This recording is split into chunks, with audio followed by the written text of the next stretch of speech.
Ahora pasemos a identificar los dos tipos de células que podemos encontrar en la naturaleza. Es fácil, las vamos a identificar de la siguiente manera. Esto desde su base etimológica. La partícula cariota se traduce como núcleo, la partícula pro significa como antes de, y la partícula eu significa verdadero.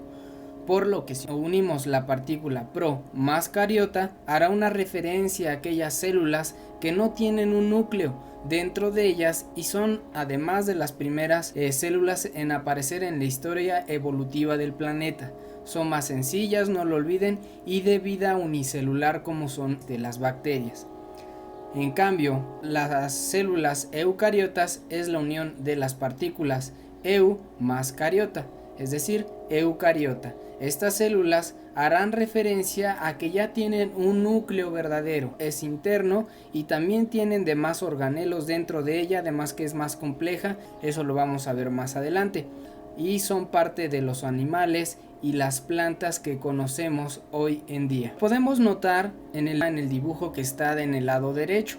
Vemos una célula procariota, tiene una pared celular al igual que una célula eucariota, pero las diferencias principales es que el ADN está inmerso en todo el citoplasma. Aquí no hay un núcleo donde mantenga, donde aísle el ADN, a diferencia de una célula eucariota.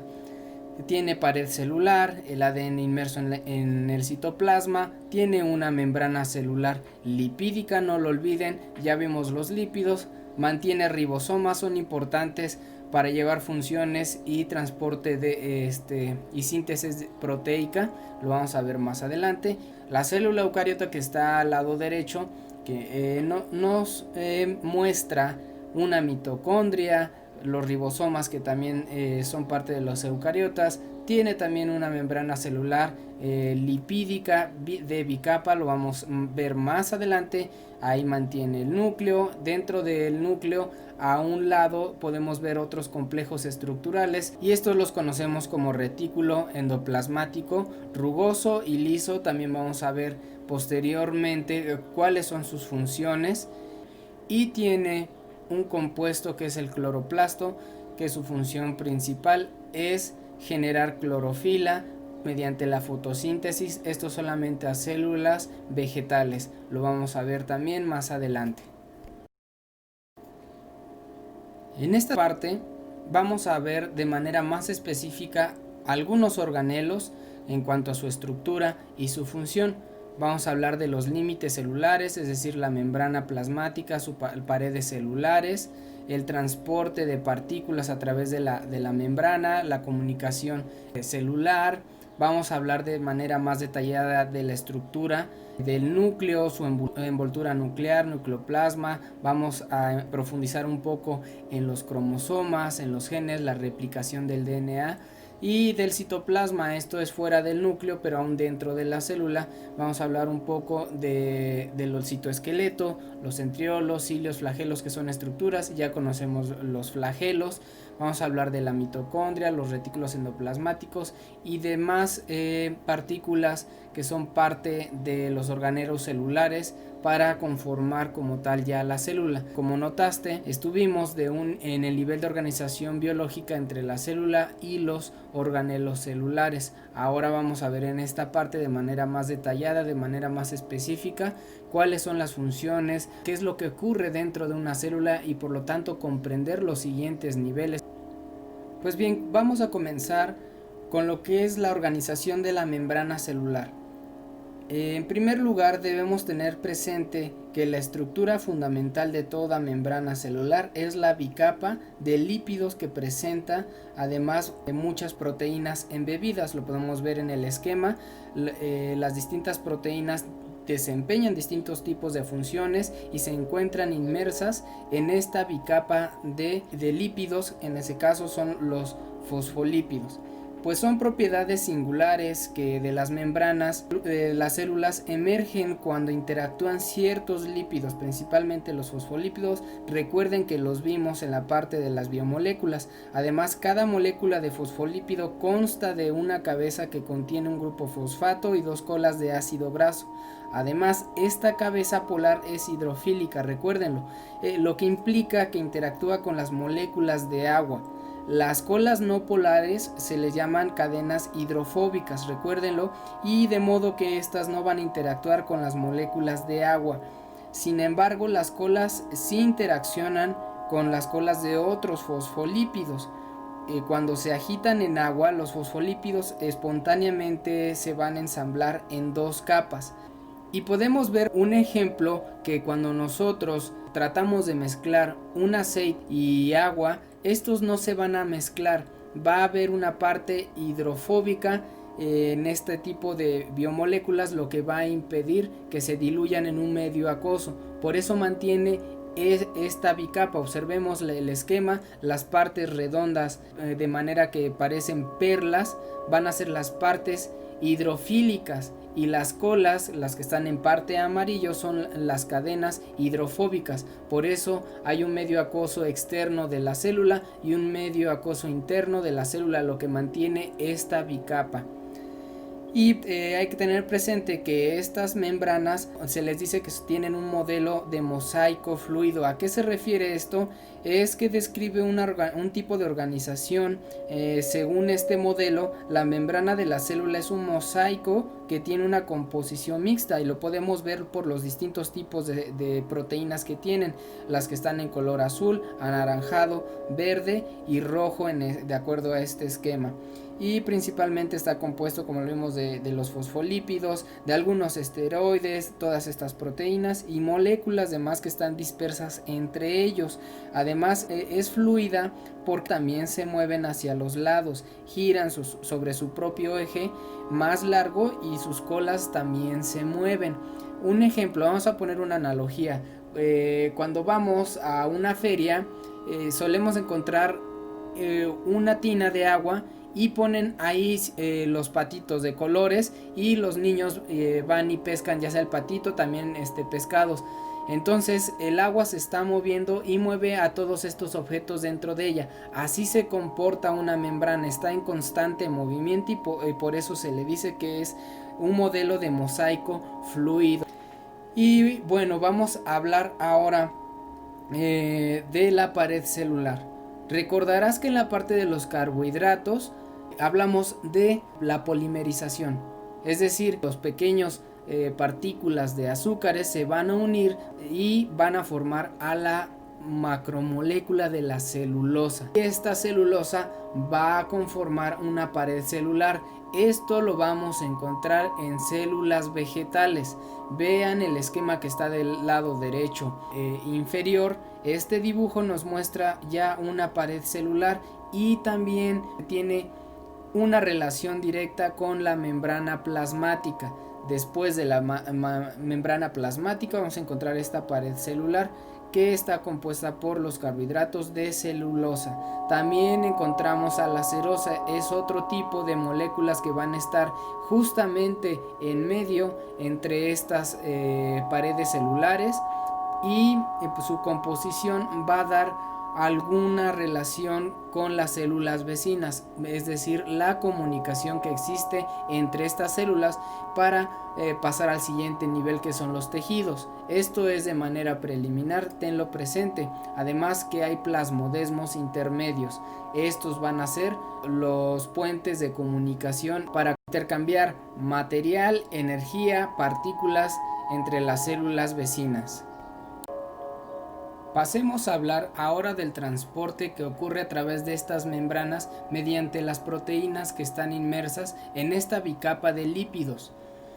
Existen 2 tipos de transporte, tenlo presente: el transporte pasivo y el transporte activo. ¿Cuál es la diferencia? El transporte pasivo no requiere de energía, por lo que el tránsito de sustancias, como puede ser algún carbohidrato como la glucosa, el tránsito de esta sustancia va a ser libre a través de la membrana, ya sea desde el espacio intracelular hacia el espacio extracelular o viceversa, del espacio extracelular entra directamente y libremente dentro de la célula. Recuérdalo, transporte pasivo no requiere absolutamente de energía y podemos verlo en el ejemplo que está en el dibujo del lado izquierdo. Hay tres tipos de proteínas, la amarilla, la café y la de color rosa. La amarilla, que está del lado izquierdo, vemos una sustancia, cualquier sustancia que, como les comenté, puede ser algún tipo de carbohidrato o algún elemento químico. Y ese tipo de transporte, que es desde el espacio extracelular al espacio intracelular, se le dice uniporte. Pasa libremente de afuera de la célula adentro y sin ningún requerimiento de energía, y se le llama uniporte.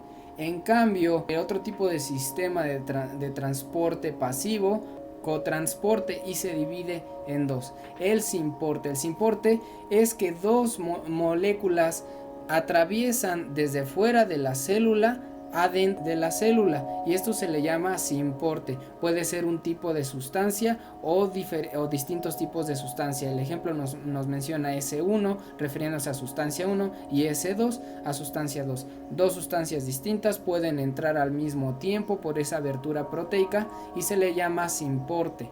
En cambio, el antiporte va a ser un intercambio. Va a entrar una sustancia y otra va a salir. No requiere de energía, pero es necesario que se acerquen a este complejo proteico para que ocurra este tipo de cotransporte. El antiporte, sustancia 1 va a entrar a la célula y sustancia 2 va a salir de la célula. Ahora pasemos al transporte activo. El transporte activo sí va a requerir de energía, esa es la diferencia principal al transporte pasivo. Y recuerden, el transporte activo, al requerir energía, les mencioné en la parte de las biomoléculas algunos tipos de moléculas energéticas: el NADH, el ATP y entre otros. Pues bien, en este ejemplo vamos a hablar nada más del ATP, es decir, del adenosín trifosfato. Esta molécula es tan importante, se va a encontrar dentro de la célula, en el espacio intracelular. Vean el esquema.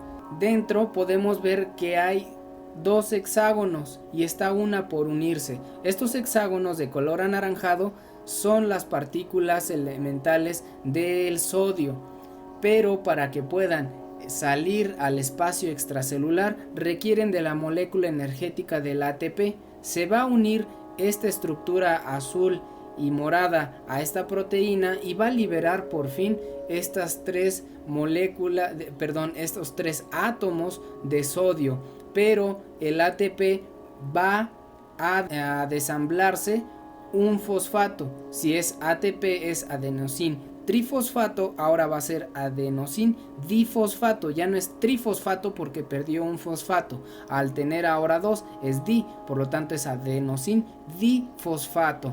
Y esta molécula también es importante ahora para meter dentro de la célula el átomo del potasio. Estos los vamos a ver de color amarillo y son de forma relativamente ovalada. Pues este complejo proteico se va a unir estos elementos de potasio, pero para que pueda introducirse dentro de la célula igual se requiere este ATP. Se une y va a liberar por fin estas moléculas de potasio dentro de la célula. Esto es de manera general y de manera breve cómo es el transporte a través de esta membrana mediante las proteínas. Puede haber ya transporte de moléculas y transporte simplemente de átomos elementales, en este caso el sodio y el potasio. Pues esto nos sirve para comprender la comunicación celular que existe entre los tejidos de los organismos, y podemos verlo en este dibujo en el cual se requiere de una célula emisora para transmitir un mensaje y se va a requerir una célula o células blanco. Por ejemplo, el sistema endocrino es un sistema en el cual la célula emisora va a sintetizar una hormona, va a llegar por el sistema endocrino hasta llegar a la célula blanco.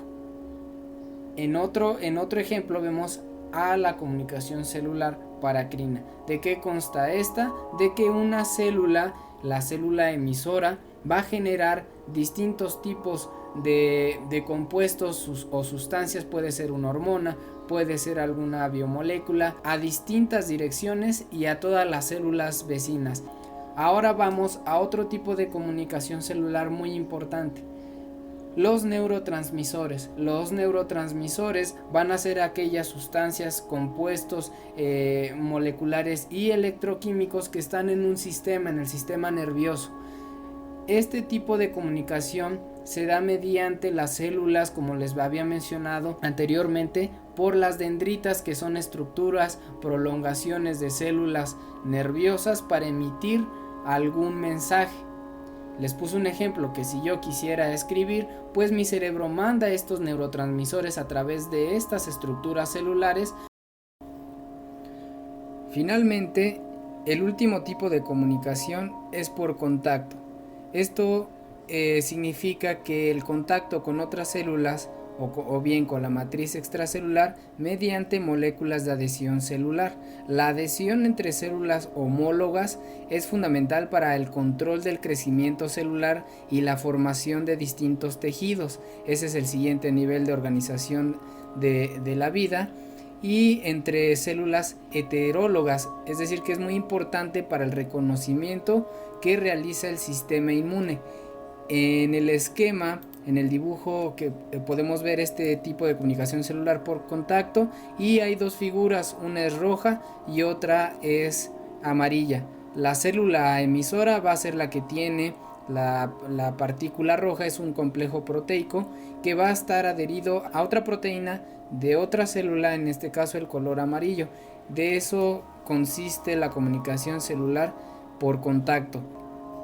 Ahora que ya comprendimos algunos tipos de comunicación entre las células, vamos a comenzar principalmente por el núcleo celular, por la estructura interna, que como les había comentado es donde se conserva el ADN. Primero hay que hablar de la envoltura nuclear. La envoltura nuclear es una membrana llena de distintos poros que controla el momento en que las sustancias entran y salen de este núcleo. Vamos a hablar de la membrana externa y membrana interna. Lo mencionamos como la bicapa lipídica llena de fosfolípidos. Esta estructura también tiene este mismo patrón en la envoltura nuclear. Hablemos de los nucleoplasmas. Estos van a ser la porción interior semilíquida, es decir, lo que está inmerso dentro de este núcleo va a ser esa porción semilíquida. El nucleolo es una masa redondeada de proteínas y copias de genes de ARN ribosomal, y estos que se emplean para construir subunidades ribosómicas. Vamos a volver a hablar de estos compuestos, pero hay que tener presente que el nucleolo es esa masa redonda llena de proteínas y copias del ARN ribosomal. Hablemos de la cromatina. La cromatina es el conjunto total de todas las moléculas de ADN y proteínas asociadas a este núcleo, así como todos los cromosomas de la célula. Recuerden, la cromatina es todo ese material de ADN y algunas proteínas. Y finalmente el cromosoma. Los cromosomas son moléculas de ADN y muchas proteínas asociadas a ella. La cromatina va a tener pues los cromosomas dentro de ella. Pues bien, les había comentado que la envoltura nuclear consta de estas dos bicapas de lípidos y están plegadas juntas como una sola membrana. ¿Qué hay que tener presente del núcleo celular? Pues sencillo, que ahí va a contener el material genético y que tiene poros nucleares que controlan el flujo de material dentro o fuera de este organelo.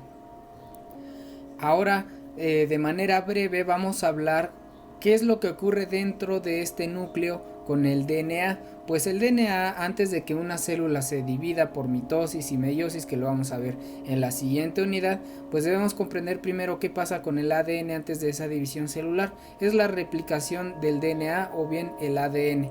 Es sencillo, recuerden que las proteínas les había comentado que son biomoléculas muy importantes para llevar distintos tipos de funciones. En este caso nada más vamos a hablar de una función de polimerización. Los que tienen la clase de química ya vimos de este tema, que la polimerización pues simplemente es la unión de distintos monómeros, es decir, distintas unidades, subunidades moleculares para unirlas y formar una molécula más grande, más compleja, y esto lo va a hacer el DNA polimerasa. Recuerden, el término asa nos está refiriendo a una proteína y asociada a este término está polímera, es decir que la polimerasa va a construir, ¿pero qué va a construir? Pues DNA, por eso se llama DNA polimerasa, que su función es la de unir los nucleótidos, los ácidos nucleicos. Recuerden que es la adenina, la timina, la citosina y la guanina. Son estas las subunidades que va a utilizar la proteína para formar dos moléculas de DNA. En esto consiste la replicación del ADN, pero también tengan presente que no actúa sola esta proteína, necesita otros dos complejos proteicos, que es la topoisomerasa y la helicasa. Estos van a actuar en conjunto, obsérvenlo, son de color verde. La topoisomerasa es la que tiene forma circular y la helicasa es como una llave. Lo que va a hacer la topoisomerasa es activar la doble cadena de DNA para que entre la helicasa y empiece a catalizar, es decir, a desunir estos enlaces que son de puentes de hidrógeno a las adeninas, las timinas, las guaninas y las citosinas que están en este DNA. Una vez que separa esta doble hélice, ahora sí entra la DNA polimerasa a unir estas subunidades y así va a empezar a replicarse esta molécula de ADN. Esto ocurre dentro del núcleo celular, recuérdenlo. Ahora hablemos otra de las funciones que se llevan a cabo dentro de este núcleo celular, que es la síntesis, es decir, la construcción de proteínas. ¿De dónde vienen las proteínas? Sencillo, es a partir de la molécula del ADN, va a haber una transcripción de todos los ácidos nucleicos que tiene dentro de sus dos hélices, mediante el ARN mensajero, y finalmente la traducción, porque el ARN mensajero va a traducir todos esos ácidos nucleicos a una proteína. ¿Cómo? Pues vamos a ver el esquema. El esquema nos menciona la parte de la transcripción. Tenemos la molécula de ADN arriba, después se va a unir. Recuerden que llegaba la helicasa, desunía la doble cadena de ADN y entra el ARN en el cual va a unir los ácidos nucleicos asociados para sintetizar, es decir, construir un polipéptido. Recuerden la parte de las proteínas, es el conjunto de aminoácidos y todo ese conjunto de aminoácidos se le dice polipéptidos, asociados a la adenina, a la guanina, a la citosina y a la timina. Esto ocurre en subconjuntos llamados genes, que son las unidades de la herencia. Entonces, convertir la información codificada por un gen en un producto se inicia a través de la síntesis del ARN, o bien se le dice la transcripción, en cual este proceso las enzimas emplean la secuencia de estos nucleótidos de la adenina, de la timina, guanina y citosina de un gen como la base, como el patrón para sintetizar una cadena de ARN, de ADN. Ocurre la transcripción hacia el ARN. Este ARN va a ser el ARN mensajero. Ahora, con excepción del ARN de doble cadena que constituye el material genético de algunos tipos de virus, el ARN suele ser de cadena única. Una cadena de ARN es estructuralmente semejante a una cadena única de ADN. Recuerden que están asociados la adenina con la timina y la guanina con la citosina. Observen el esquema. El ARN que está en color rojo va a meterse entre esta doble hélice del ADN para empezar a copiar esta información, a diferencia que en el ARN no vamos a tener a la timina, sino al uracilo. Esa es la diferencia entre el ADN y el ARN. y el ARN mensajero es el único tipo de ARN que porta la información para la síntesis de proteínas. Codifica dentro de su propia secuencia por conjuntos de 3 bases de nucleótidos. Cada 3 bases de nucleótidos actúan como palabras genéticas.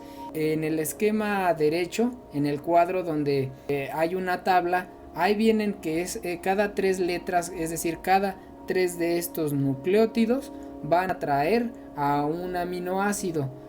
Hay 64 combinaciones distintas. Hasta este momento ya viste 2 funciones importantes que se dan dentro del núcleo celular, lo que es la replicación del DNA y cómo es que a partir del DNA obtenemos una proteína a través del ARN de transcripción. Pero no solamente se va a sintetizar proteínas, también se van a sintetizar otro tipo de compuestos como son algunos lípidos, enzimas proteicas y en general distintos tipos de proteínas, no lo olvides. Pero ahora pasemos a ver cómo fluye toda esta información a través de la célula, llegando hasta la membrana plasmática o bien la membrana celular. Primero todo parte desde el núcleo. Sabemos que dentro del núcleo están todas las instrucciones del ADN para sintetizar distintas proteínas que son transcritas al ARN y este se va a desplazar a través de los poros nucleares, que lo vimos en esta parte, recuérdalo, hacia el citoplasma.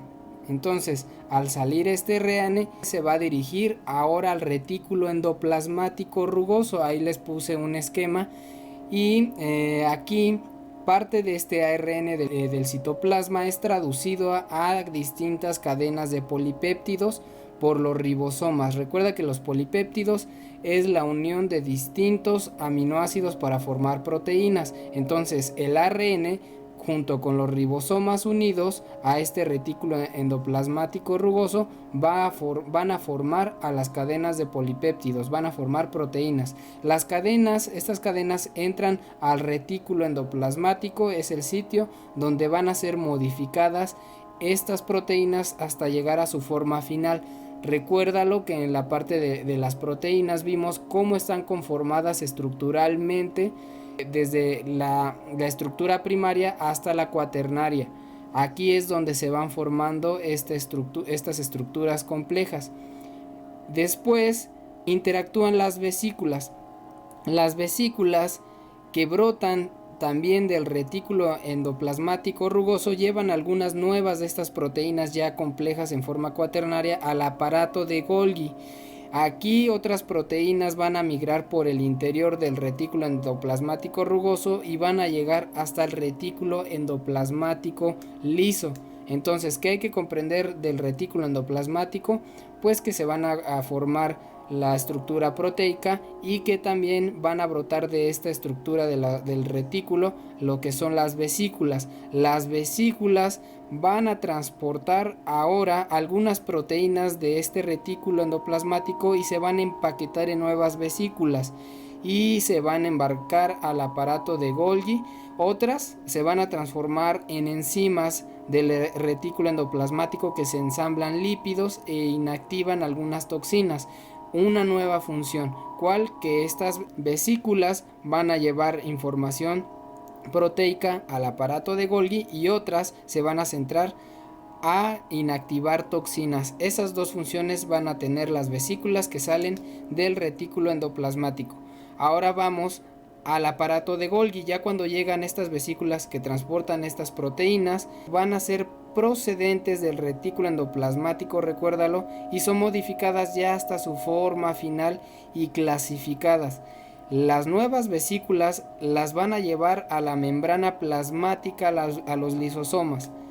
Vamos a hacer un pequeño resumen de esto. Del ADN van a surgir el ARN para traducir una proteína junto con los ribosomas en el retículo endoplasmático.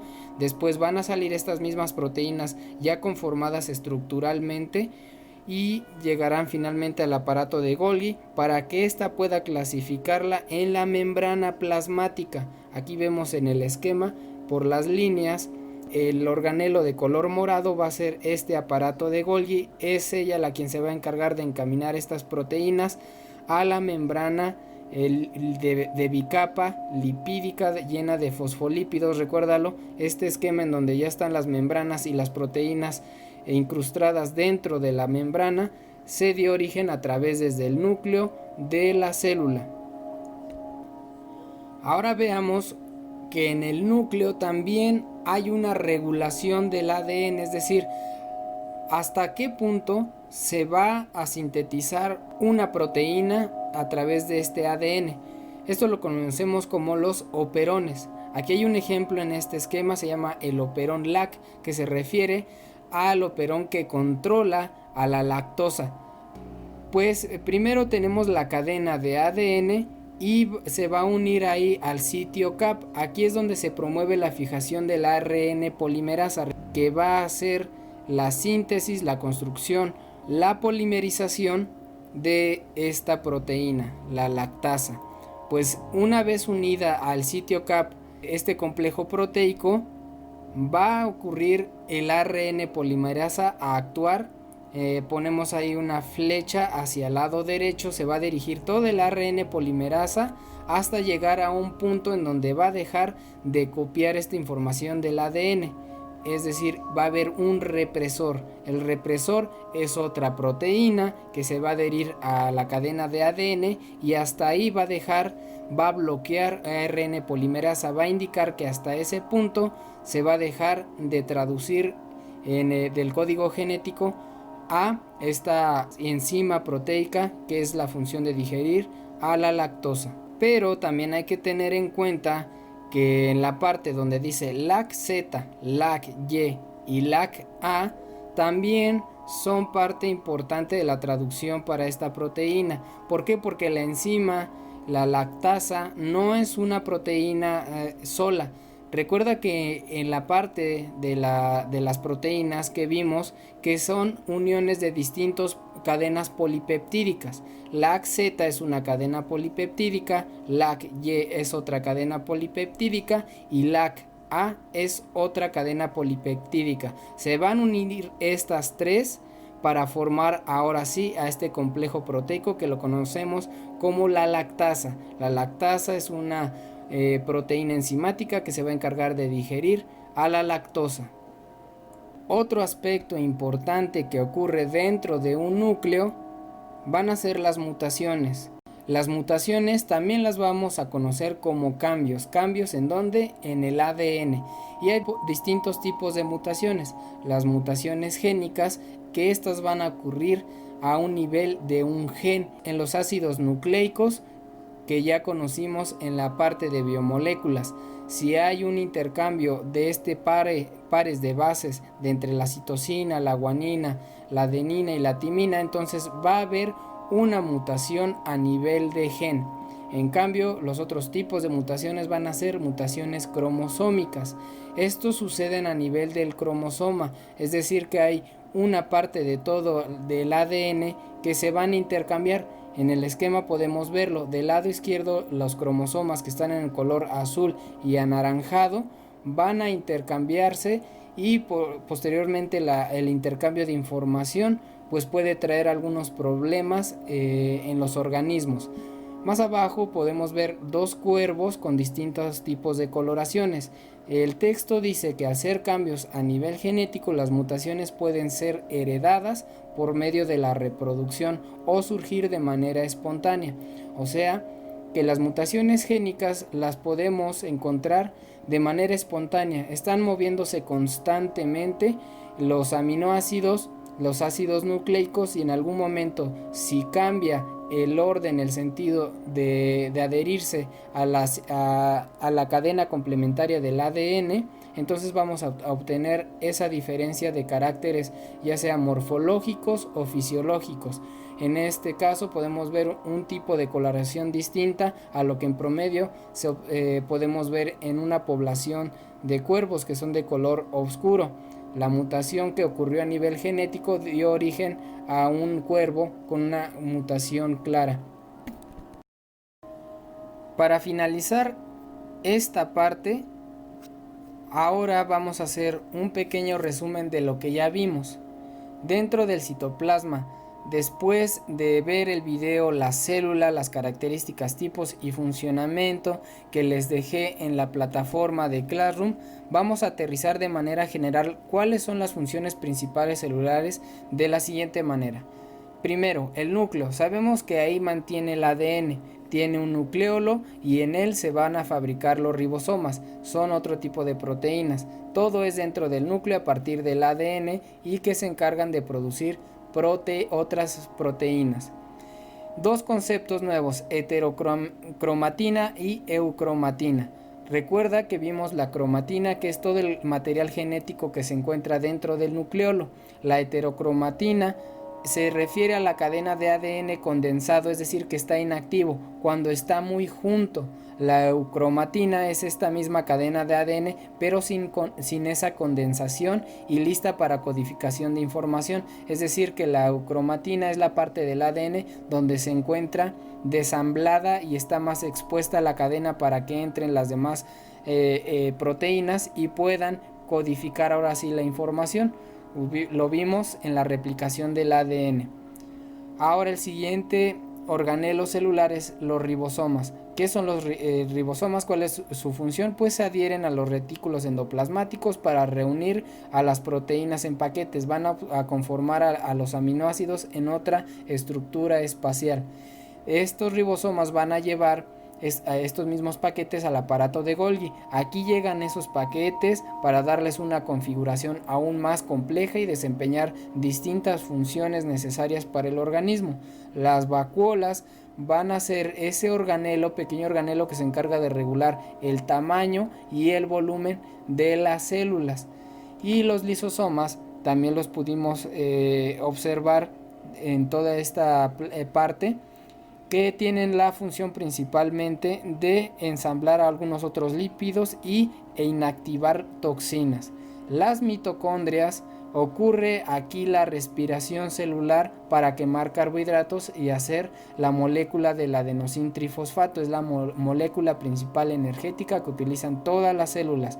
Vamos a verlo más detalle este organelo celular, la mitocondria. También vamos a ver a los cloroplastos. Estos solamente son exclusivos de algunas plantas y algunos organismos unicelulares, como algunas bacterias que llegan a producir fotosíntesis. La fotosíntesis crea biomasa a partir de luz. Lo vamos a ver en la siguiente parte.